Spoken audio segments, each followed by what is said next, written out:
Kitab Kejadian pasal 39. Yusuf dan istri Potifar.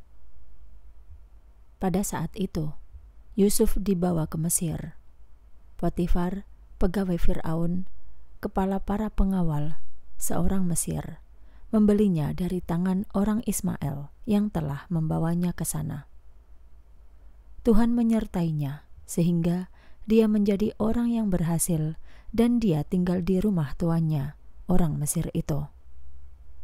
Tuannya melihat bahwa Tuhan menyertainya dan Tuhan membuat segala yang dilakukannya berhasil di tangannya. Sebab itu, Yusuf mendapat perkenanan di mata tuannya dan Yusuf mengabdi kepadanya. Lalu Potifar mengangkat Yusuf dalam rumahnya dan segala miliknya pun diserahkannya ke tangan Yusuf. Sejak Potifar mengangkat Yusuf dalam rumahnya dan atas segala miliknya, Tuhan memberkati rumah orang Mesir itu karena Yusuf. Berkat Tuhan itu ada pada segala sesuatu yang dimilikinya, baik di dalam rumah maupun di ladang. Jadi, dia menyerahkan segala miliknya ke tangan Yusuf, sehingga tidak diketahuinya mengenai apapun kecuali makanan yang dimakannya. Yusuf adalah orang yang bagus penampilannya dan tampan. Setelah beberapa waktu, terjadilah istri tuannya memandang Yusuf dan berkata, "Berbaringlah denganku." Akan tetapi dia menolak dan berkata kepada istri tuannya itu, "Lihatlah, tuanku tidak mengetahui tentang apapun yang ada dalam rumah ini, dan dia telah menyerahkan segala yang dimilikinya ke tanganku. Tidak seorang pun yang lebih besar daripada aku di rumah ini, dan dia tidak menahan apapun dariku, kecuali engkau, sebab engkau adalah istrinya. Bagaimana mungkin aku dapat melakukan kejahatan yang besar ini dan berdosa terhadap Allah?"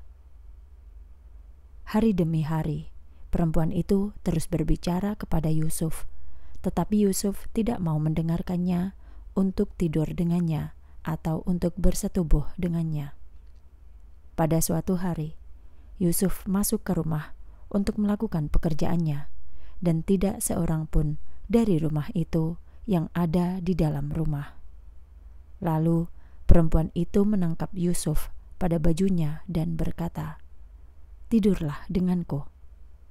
Akan tetapi Yusuf meninggalkan bajunya di tangan perempuan itu. Dia meloloskan diri lalu pergi keluar. Ketika perempuan itu melihat bahwa Yusuf telah meninggalkan bajunya di tangannya dan keluar melarikan diri, dia memanggil orang-orang di rumahnya dan berkata kepada mereka, "Lihat, dia telah membawa seorang Ibrani untuk mempermalukan kita. Dia datang kepadaku untuk tidur denganku, tetapi aku menjerit dengan suara keras.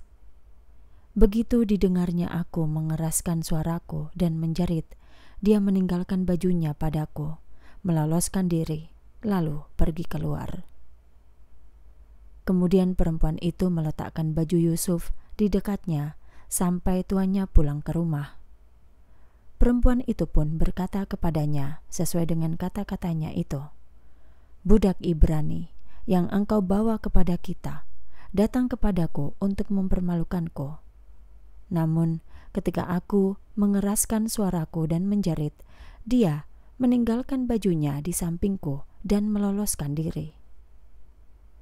Ketika tuannya mendengar perkataan istrinya yang disampaikan kepadanya, "Inilah yang dilakukan budakmu terhadapku," tuannya menangkap Yusuf dan memasukkannya ke rumah bundar, tempat para tahanan raja dikurung.